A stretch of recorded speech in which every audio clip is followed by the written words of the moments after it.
anime starts with Tsubasa Kurata, a company programmer and a mecha model fan, is killed in a car accident.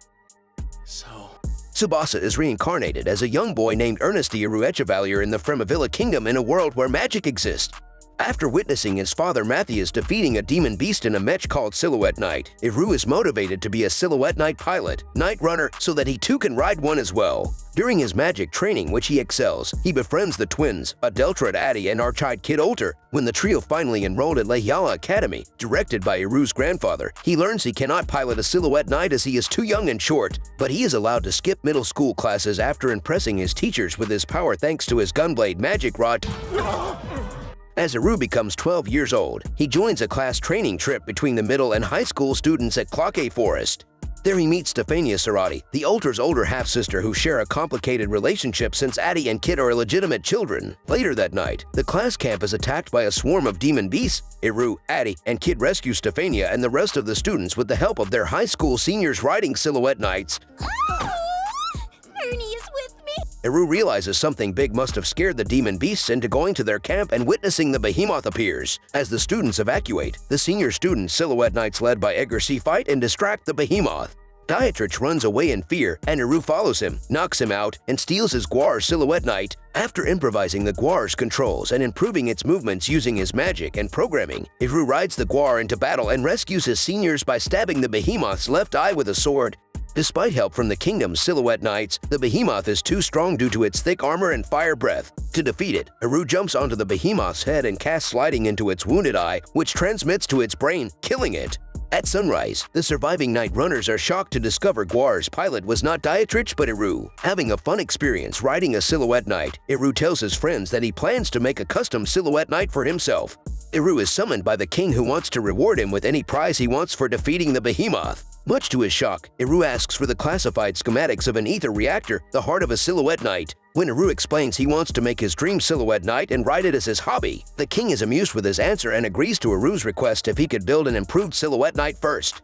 Eru explains his plan to improve a Silhouette Knight's performance to his dwarf friend, Batson, and his senior and Silhouette Knight engineer, David, who is impressed with his idea. Using Helvi's Trandorkies as a testbed, Eru and the dwarven engineers improve its strength by 30%. They also add 2 sidearms armed with magic rods behind its back so the Silhouette Knight can fight close range and cast spells at the same time.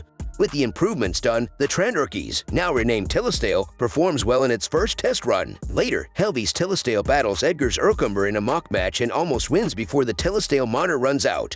Later that night, the engineers celebrate the Telestale's success and Eru thinks of more Silhouette Knight ideas, unaware that another group is spying on their work.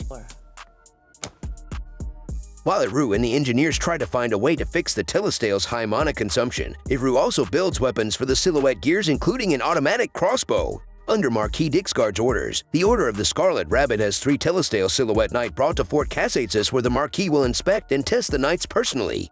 During the journey, the Scarlet Rabbit convoy is ambushed by a Shaker Worm demon beast which Edgar, Helvi, and Dietrich and their Telestales are able to defeat, which impresses Knight Commander Fredholm of the Scarlet Rabbits. Unaware by everyone, the ambush was set up by the Order of the Bronze Fang, the spies who have been observing Eru's work.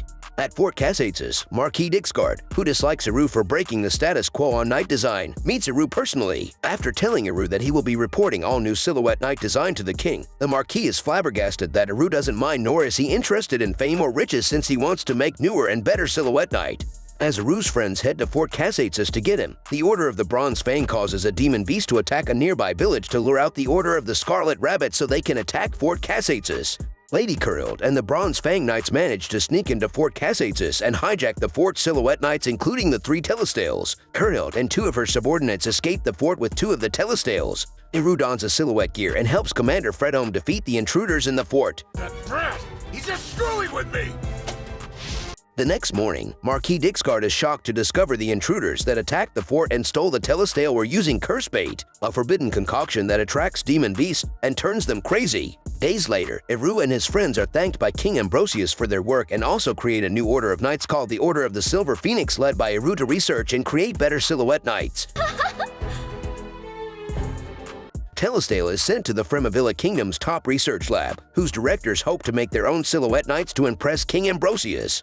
Eru and the Order of the Silver Phoenix begin their work on creating newer and improved Silhouette Knights. Eru creates Silhouette gears for the Knightsmiths to ease their workload and new Silhouette Knight designs and improvements to be added. He also creates a two-seater cockpit for Addy and Kid, a Silhouette Knight shaped like a centaur, and magical daggers used as keys to start a Silhouette Knight to prevent another hijacking attempt.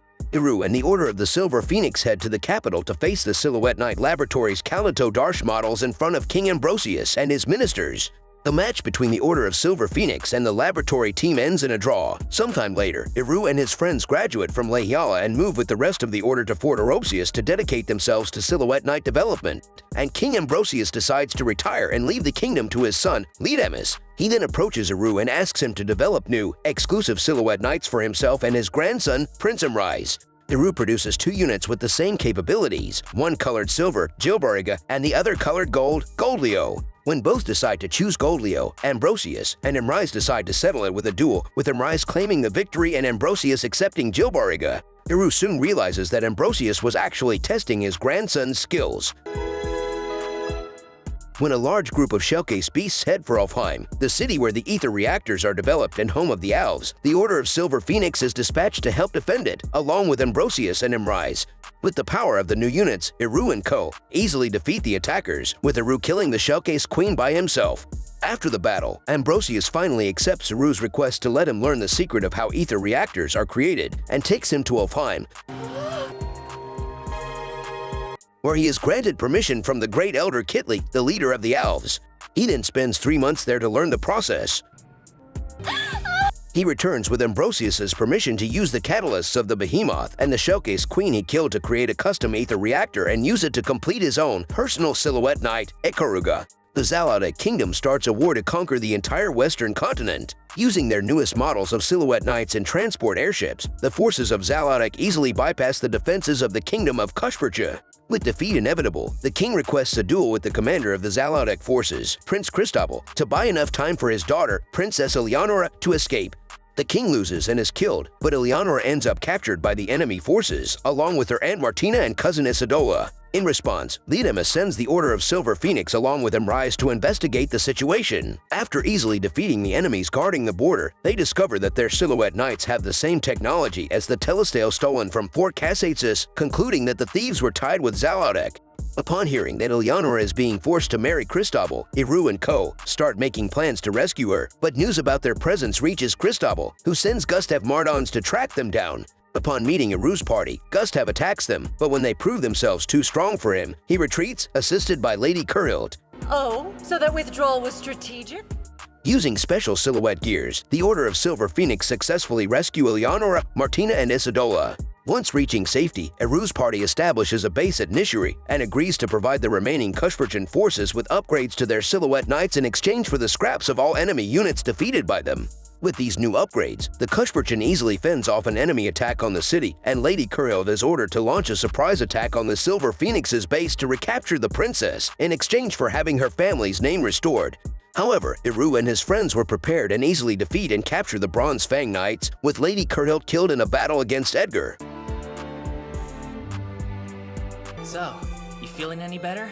Cristobal leads a large force of Silhouette Knights and airships to crush the Kushperchan forces at their stronghold and capture Eleonora. However, he falls into a trap made by the Order of Silver Phoenix. With his forces routed due to the Silver Phoenix's superior Silhouette Knights, Cristobal's airship tries to escape only to be confronted by the Ikaruga. Iru easily defeats Cristobal in battle, which the latter tries to bribe Iru to join his side. But when Iru admits of no interest in nobility, Cristobal falls to his death rather than suffer the humiliation of being captured, demoralizing his forces and making them retreat.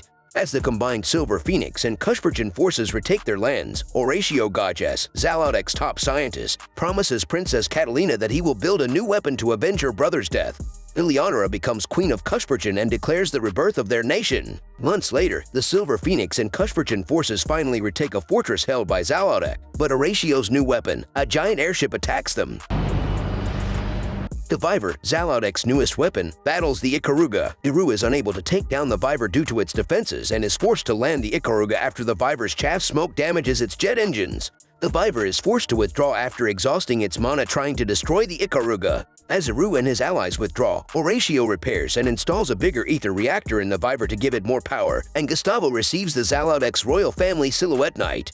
Meanwhile, after discussing their battle plans, the Silver Phoenix and Cushperchans agree to Eleonora's strategy. She will lead the entire Cushperchan army to recapture their capital Delvincourt while Eru and the Silver Phoenix Knights battle the Viver. As the Cushperchans fight the Zalodex at the last fortress that leads to Delvincourt, the Viver arrives, with Horatio on board, to attack Eleonora's position only to discover Eru has repaired and improved a captured airship to fight them. I'll destroy that outcome!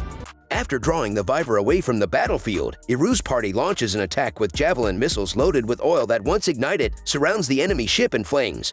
In response, Daladio activates the Viver's dragon blood reactor that surrounds it with a massive energy shield. Meanwhile, on land, an infiltration party hijacks the drawbridge controls, allowing the Cushperchan forces to invade.